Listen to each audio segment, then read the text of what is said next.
Guillermo del Toro has to be one of the most unlucky, lucky people alive, and I'm going to tell you why. You see, he was born in Guadalajara, Mexico, where his father was a car dealer and actually won the lottery when he was 5 years old. This is what allowed Guillermo del Toro to actually be surrounded by books and get a proper education. And for his first major film, which was going to be titled Omnivore, it was going to be a stop-motion animation project. He had completely self-funded it and had worked on it for over the course of 3 years, making all the puppets, making all the sets, and then one day it was vandalized and everything was destroyed and everything was lost, which meant the film had to be completely canceled. He then decided to go for something a little cheaper because he still needed to fund it himself, and he made Cronos, which is a live-action film. Once again, Del Toro completely funded this himself, having to mortgage his house, having to sell his van, and everything. He even went on record to say that he had a 110% interest rate on his loan for the movie.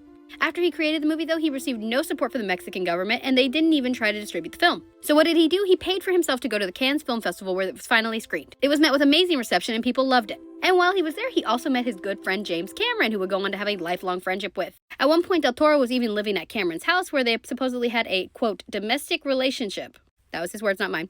And would often watch anime and movies together and just kind of enjoy each other's company. More on this later.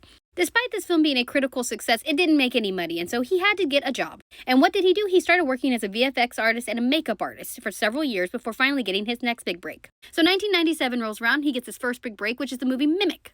But what production company was funding this film? It was Harvey Weinstein's production company, and this is where the problem occurs. You see, Del Toro goes on to talk about how horrible his time with this production company was, how horrible Weinstein was to work with, and that he constantly tried to get him fired. This resulted in James Cameron almost coming to physical blows with Harvey Weinstein at the 1998 Oscars, where supposedly James Cameron almost hit him over the head with his Oscar that he had just won for Titanic, mind you. But in 1998, something horrible happened once again. You see, Del Toro's father, Federico, actually got kidnapped. This was a horrible time for Del Toro, and the kidnapping lasted 72 days with the kidnappers demanding a ransom. Now, who came to his aid? None other than his good friend James Cameron. During the crisis, James Cameron actually paid and sent a hostage negotiator for Del Toro to use, and also even offered to pay the ransom himself. Supposedly, Cameron spent about $250,000 on the negotiator, and then the ransom was about $1 million.